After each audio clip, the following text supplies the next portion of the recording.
dikatakan bahwa katakan electric vehicle memang zero emission ya di kota ya, tapi akan memindahkan emisi ke power plant. Nah, itu tidak sepenuhnya benar.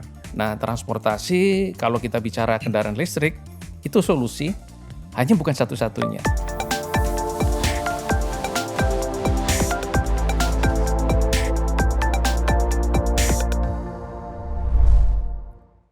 Halo teman kumparan, jumpa lagi bersama saya Melisa Lolindu. Gimana kondisi di jalanan yang kamu rasakan hari-hari ini? Apakah masih berjibaku dengan polusi udara di jalanan? Kalau iya sama, saya juga kurang lebih seperti itu. Nah memang topik soal polusi udara ini teman kumparan masih terus ramai dibicarakan ya. Berbagai upaya juga terus dilakukan oleh pemerintah untuk bagaimana supaya masalah ini teratasi begitu. Dan seperti yang sudah kita bahas di episode sebelumnya, pemerintah mengajak masyarakat ini untuk beralih salah satunya ke kendaraan ramah lingkungan. Jadi salah satu upaya yang dilakukan adalah dengan mengajak warga beralih ke kendaraan ramah lingkungan seperti motor listrik. Nah selain itu pemerintah ini juga melalui kepolisian ya mengadakan uji emisi di sejumlah titik begitu ya. Nah tapi masalahnya target pemerintah untuk menuju Indonesia net zero emission di tahun 2060 ini masih menimbulkan berbagai kritik begitu ya dan mungkin kekhawatiran dari berbagai pihak. Contohnya misalnya emisi dari kendaraan listrik yang dinilai kayaknya nggak lebih baik nih dari kendaraan berbahan bakar bensin gitu karena kalau dipikir-pikir bensin dan 60% sumber listrik yang dipakai masyarakat saat ini juga masih berasal dari bahan bakar fosil. Artinya emisi dari sektor transportasi memang akan berkurang.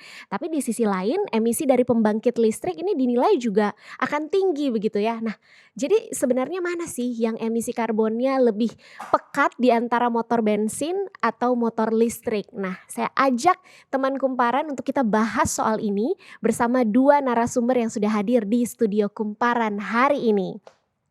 Jadi sudah ada Bapak Ahmad Safrudin selaku Direktur Eksekutif Komite Penghapusan Bensin Bertimbal atau KPBB. Halo Pak Ahmad. Halo Mbak Mel. Halo, apa kabar? Kabar baik. Kabar baik. Terima kasih banyak sudah hadir di sini. Sama-sama. Kemudian narasumber kita yang kedua ada Dr. Mahawan Karuniasa yang merupakan dosen Sekolah Ilmu Lingkungan Universitas Indonesia sekaligus CEO dari Environment Institute. Halo Pak. Halo. Halo, sehat? Sehat alhamdulillah. Sehat alhamdulillah. Terima kasih banyak Pak Ahmad dan juga Pak Mahawan Sama-sama. sudah menyempatkan waktu. Kita mau ngobrol-ngobrol nih, berdiskusi bersama hari ini.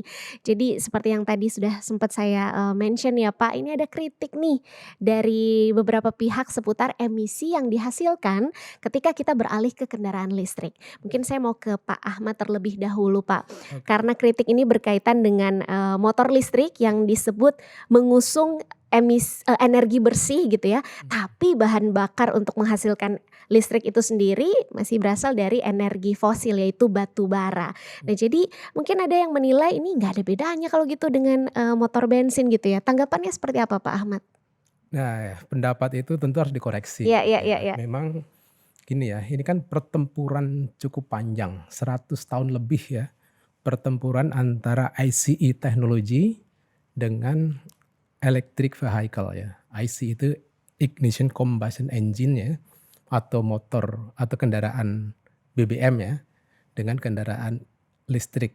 Ini jadi pertempurannya udah 100 tahun lebih ya bahkan. Nah dalam konteks pertempuran masing-masing akan melontarkan amunisi ya untuk menjatuhkan teknologi lawan gitu. Dan sayangnya sekitar 1880-an electric vehicle memang kalah ya. Jadi ICE teknologi atau kendaraan motor bakar atau kendaraan BBM yang berjaya sampai sekarang. Nah ketika Paris Agreement taken ya oleh para pemimpin dunia ya termasuk Presiden Jokowi waktu itu dan kemudian kita ratifikasi menjadi Undang-Undang Nomor 16 tahun 2016 ya, di mana di situ jelas bahwa kita akan konversi ke arah electric vehicle ya. Nah, otomatis di situ akan terjadi bombardir ya dari ICE teknologi tadi. Nah, termasuk ini dikatakan bahwa katakan electric vehicle memang zero emission ya di kota ya, tapi akan memindahkan emisi ke power plant. Nah itu tidak sepenuhnya benar, memindahkan betul, tetapi kalau kita bandingkan ya kendaraan BBM dibanding kendaraan listrik ya, kendaraan listrik sekalipun masih pakai power plant batu bara, emisinya tetap lebih rendah 31% ya. Ini harus kita catat semua bagi masyarakat ya, kita semua. Jangan mau kita dibodohin dengan hal-hal seperti itu. Jadi kalau kita sudah ratifikasi Paris Agreement, ada Baik. undang-undang, kita istiqomah sajalah ya. Jadi konsisten ya, jangan beralih kemana-mana. Udah electric vehicle kita kawal ya sampai selesai ya. Jadi itu tadi ya, fakta ilmiahnya demikian. Sekalipun masih diisi, di charge dengan listrik dari power plant batu bara, maka kendaraan listrik emisinya tetap lebih rendah 31%. Nah, kalau dari power plant diesel ya atau PLTD ya, pembangkit listrik tenaga diesel, berapa lebih rendahnya? Nah, ini lebih tinggi lagi. Jadi kendaraan listrik lebih rendah sekitar 44% emisinya. Kalau dibandingkan renewable energy, emisinya lebih rendah berapa? Masih lebih rendah 75% gitu ya. Tidak Baik. bisa 0% ya, tapi kalau katakan kita pakai PLTA atau katakan pakai PLTS ya, tenaga surya ya, memang seolah-olah itu zero ya, tetapi ternyata tidak sepenuhnya zero karena listrik yang berasal dari PLTS, dari PLTA tetap harus ditransmisikan. Nah, proses transmisi, membangun infrastruktur transmisi ini juga memerlukan energi yang ujung-ujungnya juga akan mengemisikan karbon dioksida. Nah itulah, jadi makanya tapi paling tidak jelas ya bahwa segala sesuatunya terkait dengan electric vehicle jauh lebih rendah emisinya. Baik. Nah, ini Pak Ahmad kalau ada yang detil lagi nih nanya gitu ya. Terus Pak coba deh kalau kita bicara angka, perbandingan angka gitu ya atau datanya. Misalnya hitungan kilometer begitu ya. Ada angkanya nggak Pak? Jadi hitungan kilometer, jadi emisinya berapa kalau dari motor bensin atau motor listrik ini? Teman kumparan yang detail-detail seperti ini ya. Coba disimak jawaban dari Pak Ahmad, gimana Pak? Untuk kendaraan sepeda motor ya misalnya, sepeda motor 125 cc, kita gunakan BBM, biasanya 1 liter bisa 40 kilo kurang lebih ya. Iya. Nah, kalau kendaraan itu maka karbonnya sekitar 85-90 gram per kilometer ya. Nah, ekuivalen dengan sepeda motor BBM 125 cc itu ekuivalen dengan sepeda motor listrik kurang lebih ya sekitar 3 kW ya, kilowatt gitu kurang lebih. Nah, emisi karbonnya kalau masih pakai listrik batu bara itu posisinya ada di sekitar 40 ya, 40 atau 45 gram per kilometer, lebih rendah kan? Nah, apalagi kalau dia dibandingkan dengan PLTD gitu ya, maka dia akan lebihin lagi harga sekalipun ya tadi kan kalau tadi di awal kurang lebih ya 44% dia akan lebih rendah. Nah, seperti itu. Jadi apapun juga ya kalau kita lihat kan 40-45% dibandingkan 85 sampai 90 gram per kilometer kan lebih rendah di situ. Ini fakta ilmiah ini. Jadi jangan sampai nanti juga muncul lagi enggak emisinya lebih ini. Enggak, artinya kan kalau menuju zero emang impossible ya. Jadi tadi katakan kalaupun kita sudah menggunakan power plant renewable energy, PLTA, PLTS dan lain-lain ya, apakah nanti ada energi baru terbarukan yang memang katakan relatif zero emission, tetapi faktanya nanti juga nggak bisa sampai zero betul gitu ya. Nah, tapi artinya ya ini ada proses penurunan tadi ya, reduction dari emisi ya. Daripada kita tetap bertahan ya, kalau tadi kata kita pakai sepeda motor 125 cc ke BBM tadi ya, emisinya sekitar 85 sampai 90 gram per kilometer ya, gram CO2 per kilometer, kan lebih baik kita pakai yang 40-45 gram per kilometer kan, jadi lebih rendah kan. Nah, apalagi nanti kalau kita sudah pakai lagi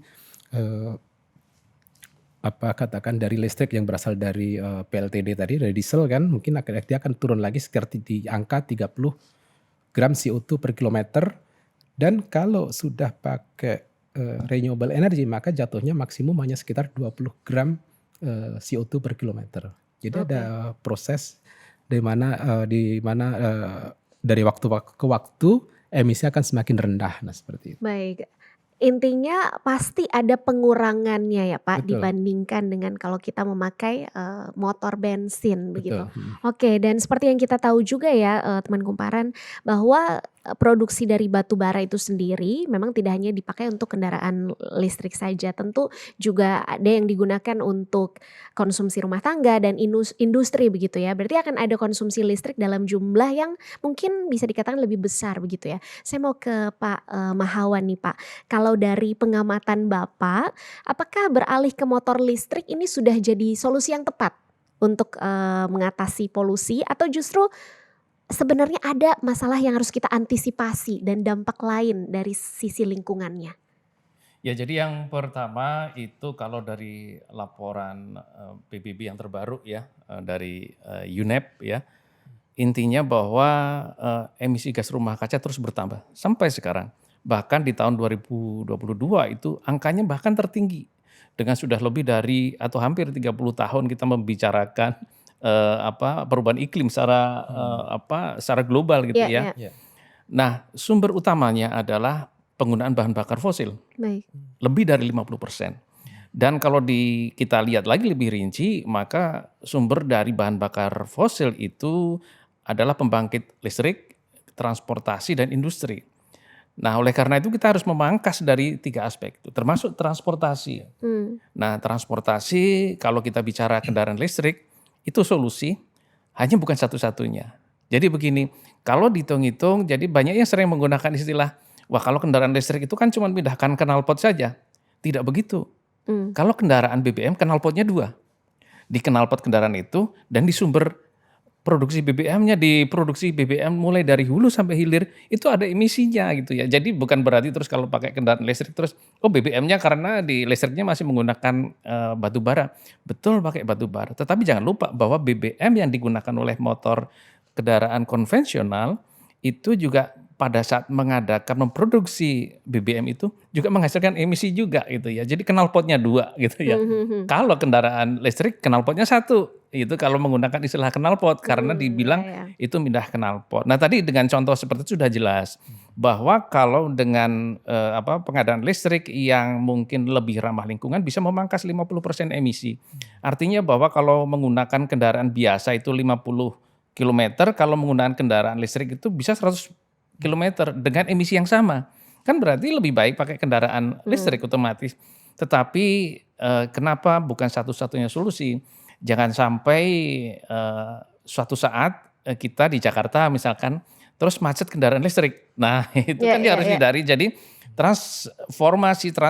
transportasi kita kendaraan listrik, kemudian juga jangan lupa ada kendaraan umum, mengurangi jumlah kendaraan konvensional caranya kan banyak, Mmm, beralih ke kendaraan listrik. Kemudian juga penumpang, pengguna kendaraan pribadi beralih ke transportasi umum. Kan sudah mengurangi kendaraan pribadi, jumlah jumlah kendaraan konvensional.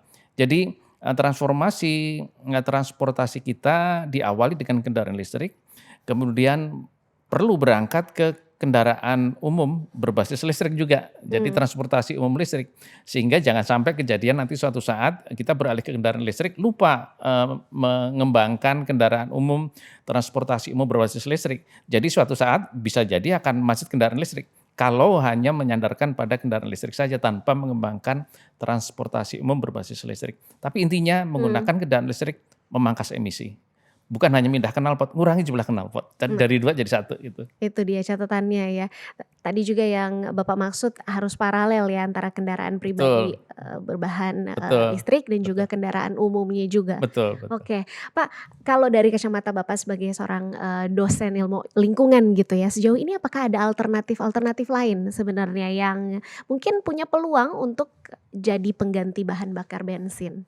Ya sampai sekarang memang ya listrik yang berkembang ya. Jadi antara lain tentu Mhm. saja intinya kan sebenarnya bukan mengalihkan kendaraan BBM-nya, Ya tetapi ya. kan kita memangkas emisinya. Itu yang perlu kita pahami. Jadi kendaraan listrik, sepeda motor listrik itu jelas memangkas emisi. Dan memangkas emisi dengan cara yang lain adalah kita bekerja online. Itu memangkas seperti Ya yang ya. kami lakukan di Sekolah Ilmu Lingkungan di Universitas Indonesia, kita kuliahnya 50% online. Mmm. Jadi berarti kita memangkas emisi separuh. hingga Dengan saat cara ini ya. sederhana, betul, dengan Hingga cara sederhana itu. Jadi sampai sekarang kalau dari teknologi sendiri ya selain kendaraan listrik itu yang terbaik lah kendaraan listrik ya. Tetapi opsi yang lain misalkan tadi ya menggunakan sepeda, terus ya membiasakan sedikit jalan kaki. Jadi kalau ya kurang-kurang dari 1 kilometer ya menyediakan diri untuk jalan kaki, meskipun itu juga kita perlu tahu bahwa di Indonesia itu negara tropis, suhunya kita 30 di atas itu, Ya, bahkan belakangan bisa mencapai 40. betul. Beda dengan negara subtropis yang kalau kita jalan-jalan seperti AC-nya di luar ya. Iya, Jadi iya, iya. 17 derajat, adem, kita jalan kaki 1 kilo bisa dengan tersenyum. Kita dengan keringetan kalau di sini kalau jalan 1 kilo lebih ya gitu Betul, ya. betul. Kalau di Seperti negara itu. lain di bulan ini justru udah Betul. masuk musim dingin ya. Masih musim dingin Nah, ya. kalau kita tetap masih di Tetap, betul, tetap hangat itu ya. tetap hangat ya. Oke, terima kasih Pak untuk perspektifnya, point of view-nya. Nah, kita juga tahu ya teman kumparan bahwa baik minyak bumi maupun batu bara ini kan dua-duanya merupakan sumber daya alam yang tidak dapat diperbaharui begitu ya. Jadi pastinya suatu saat nanti terus-menerus digunakan dalam skala besar ya pasti akan terbatas begitu ya Pak. Saya ke Pak Ahmad lagi. Pak Ahmad mungkin bisa bantu saya untuk buat perbandingan nih Pak. Kira-kira dalam produksi 1 ton batu bara seberapa besar daya atau watt listrik yang dapat dihasilkan sehingga energi listrik ini jadi solusi yang kira-kira tepat gitu untuk penghematan energi yang kita beralihnya ke sustainable energy ke depannya. Iya, perbandingan energi primer seperti itu ya. Jadi katakan 1 ton batu bara ya itu bisa menghasilkan berapa kilowatt gitu ya. Dan itu kalau dibandingkan dengan 1 ton BBM, kira-kira mampu menghasilkan berapa watt juga, nah seperti itu. Nah, konteks seperti itu sebenarnya kan kalau dilihat seperti perbandingan BBM dengan batu bara, jelas tetap dari sisi BBM itu jauh lebih bisa menghasilkan energi lebih tinggi gitu. Tapi kan problemnya di BBM sendiri kan untuk menjadi BBM yang bisa digunakan untuk power plant itu kan melalui proses juga di mana Baik. dari crude oil sendiri kan untuk menjadi BBM itu kan juga melalui proses ada depletion, pengurangan dan sebagainya. Nah sehingga ya akhirnya ya kalau dibandingkan sih sebenarnya tidak terlalu jauh berbeda sebenarnya ya konteks energi seperti itu gitu. Nah mungkin yang harus kita lihat justru arah ke bagaimana ya konversi dari BBM ataupun dari batu bara atau katakan dari fossil fuel tadi seperti yang dikatakan Pak Mahawan tadi ke sumber-sumber yang renewable ya. Ya katakan tadi kalau kita sudah sepakat konversi ke electric vehicle gitu ya. Nah sekarang oke lah katakan dalam konteks masa transisi kita masih akan bertahan dengan batu bara. PLTU batu bara. Kita masih bertahan dengan PLTD katakan pembangkit listrik tenaga diesel ya. Tapi kita harus batasi ya dengan masa transisi sampai dengan tahun tertentu gitu ya. Sehingga suatu saat ya memang kita harus memensiunkan ya PLTU batu bara maupun PLTD dan berbagai pembangkit listrik tenaga fossil fuel gitu. Jadi harus arahnya ke sana. Itu jauh lebih penting ketimbang kita nanti mencoba membanding-bandingkan sesama fossil fuel tadi gitu ya.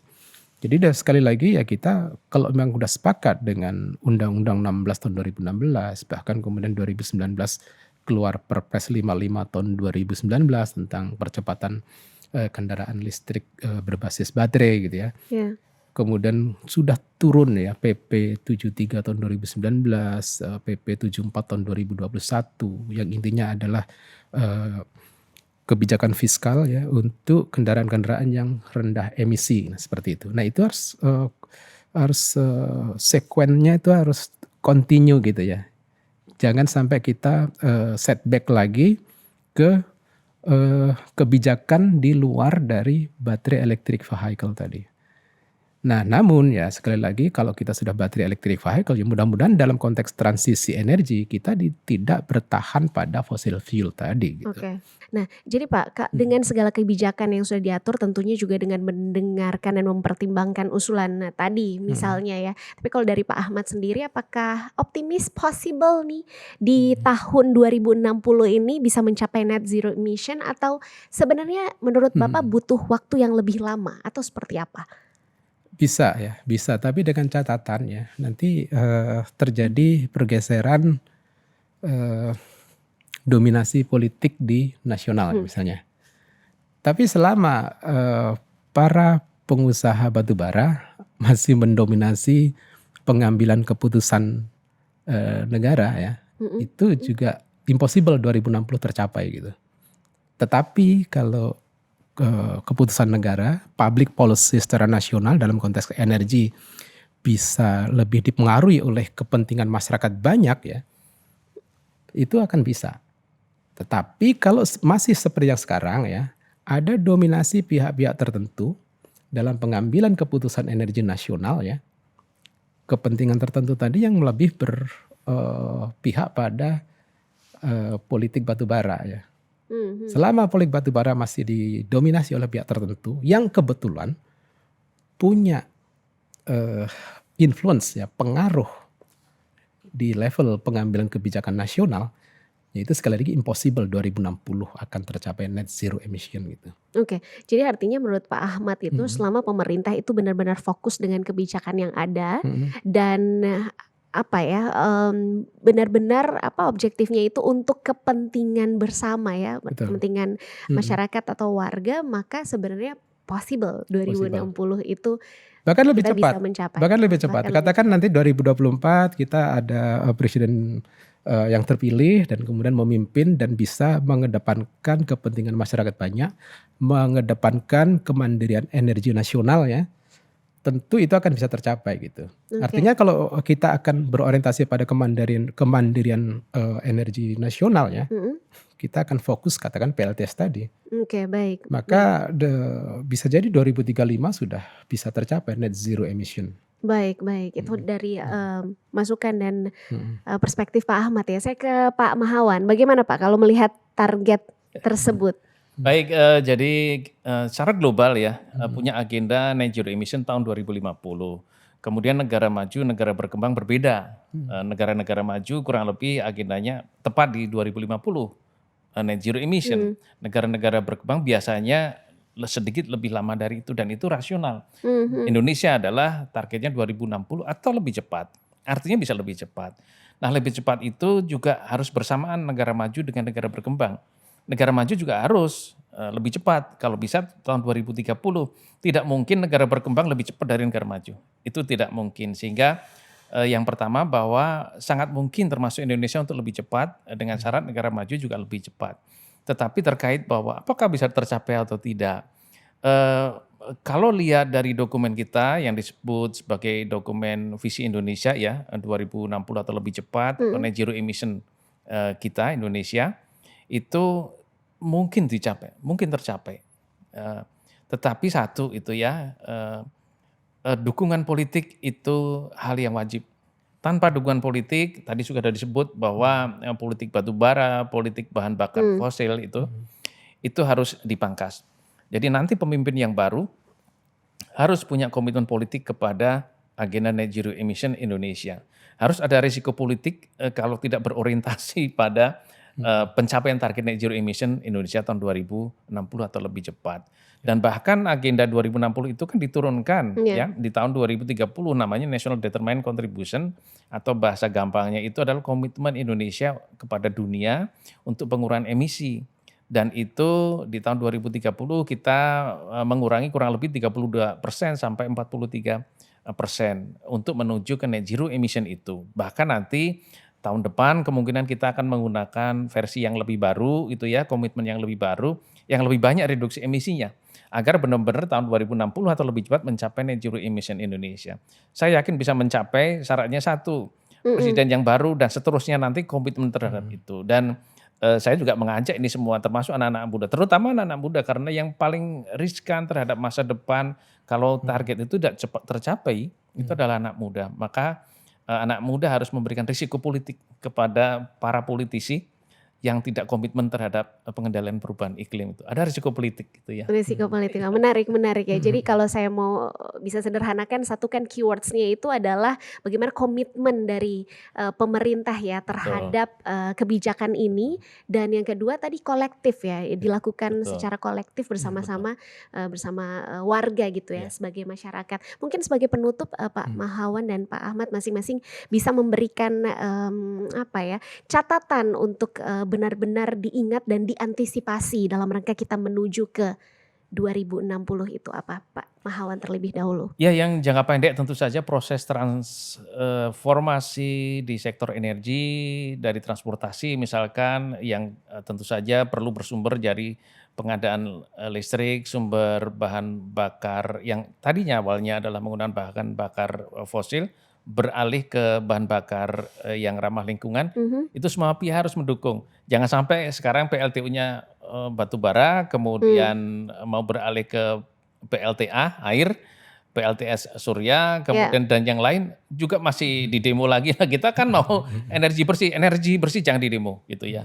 Karena itu juga menuju kepada kondisi yang lebih baik bagi anak-anak muda. Jadi intinya bahwa untuk menuju ke sana semua pihak harus mendukung, termasuk masyarakat, kemudian para politisi itu ya, baik legislatif, eksekutif, kemudian juga sektor swasta. Sektor swasta sangat penting untuk mendukung itu. Jangan berorientasi lagi pada memperbanyak kendaraan yang dijual gitu ya, tetapi agar emisi yang dipangkas gitu ya.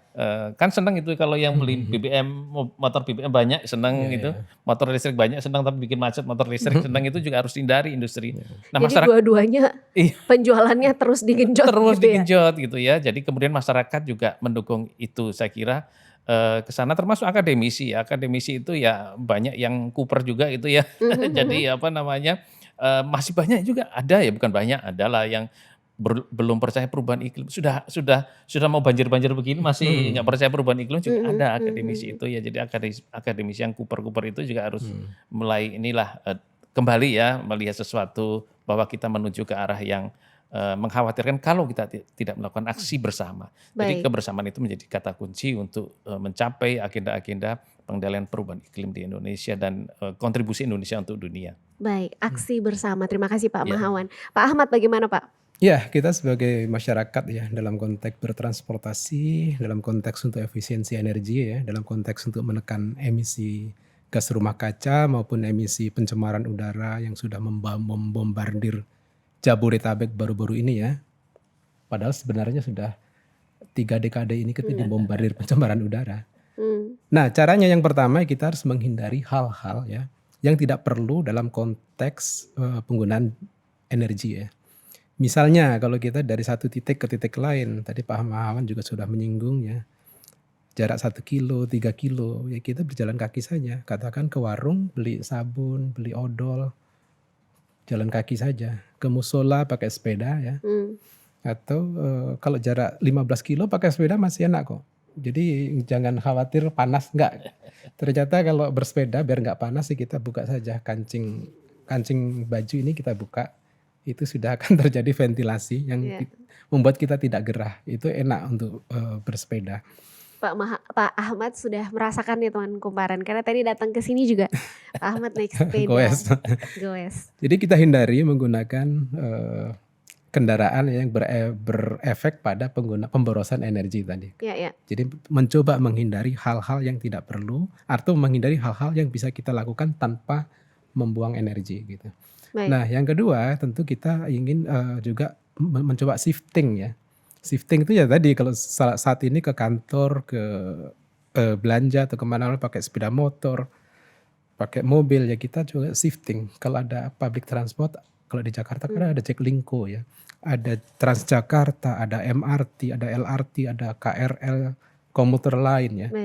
Nah kita gunakan itu. Jadi shifting, kita bergeser ke mass public transport. Karena dengan mass public transport per hari ya seorang komuter ya, pakai komuter lain gitu ya, katakan dari Bogor ke Jakarta, itu emisinya per harinya 200 gram.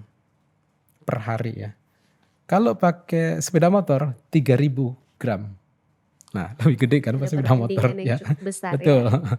Pakai mobil 1.500 cc kurang lebih 1.600 gram itu. Pakai mobil 3.000 cc itu hampir 4.000 gram karbonnya per hari gitu. Jadi kan lebih baik kita memilih mass public transport. Kita hanya bisa berkutat pada sekitar 200 gram per hari tadi. Jadi shifting ya. Nah yang terakhir itu improve ya. Improve itu memang biasanya lebih ke dominasi pemerintah ya.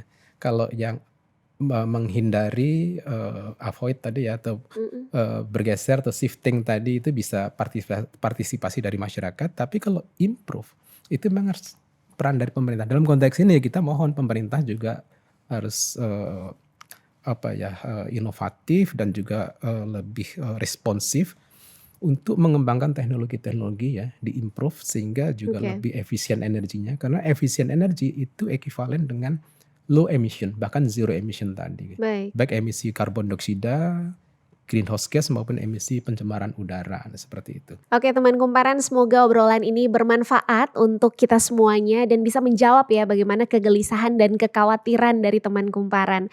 Dan saya Melisa Lolindu serta Pak Ahmad dan Pak Mahawan pamit undur diri, sehat selalu, sukses untuk semuanya, sampai jumpa.